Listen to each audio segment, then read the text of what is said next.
It was 3 days before the month of February was to begin. The Nautilus was halfway through the Indian Ocean. It was headed for the island of Ceylon. Professor Aronnax sat reading a book about Ceylon when Captain Nemo joined him on deck. Ceylon is known for its pearl fisheries. Pearls are the jewels of the sea, said the captain. Would you care to visit one of them, Professor? He asked. Yes, was the professor's reply. The captain said it was early for the fishing season. They might not see any fishermen, but they would enjoy just seeing the fisheries. The captain gave the professor more information. He said the divers used old ways to bring up pearl oysters. They would tie themselves with a rope to their boats. Then they would put a large, heavy rock between their feet to act as an anchor while they grabbed as many oysters as they could carry. The men wore no diving suits, so they could stay down no longer than a minute or two.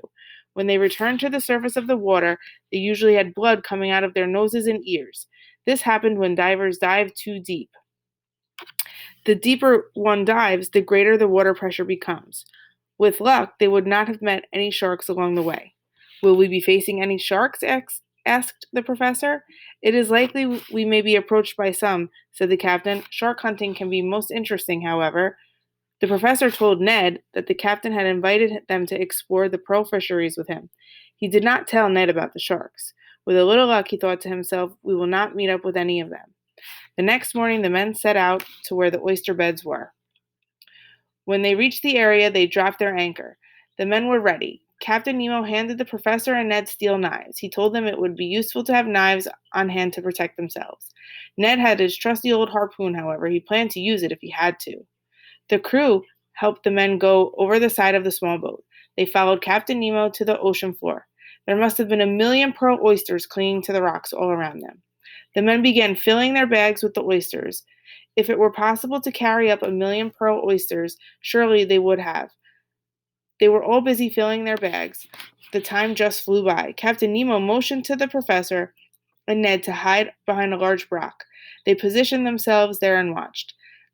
The men watched a diver, most likely an Indian, search for the oysters. He was ahead of the season and by himself. The men watched the man as he began to get down on his knees and fill his bag with the oysters. The man made a few trips up to his boat and then came back down for more. The three men watched the diver closely. Suddenly, a look of fear came over the Indian's face. A large shadow hung over him. They all looked on with fear when they saw what the shadow was. It was an enormous shark, and it was heading for the diver. The jaws of the shark were wide open. The man stood still as the shark became a great threat to him.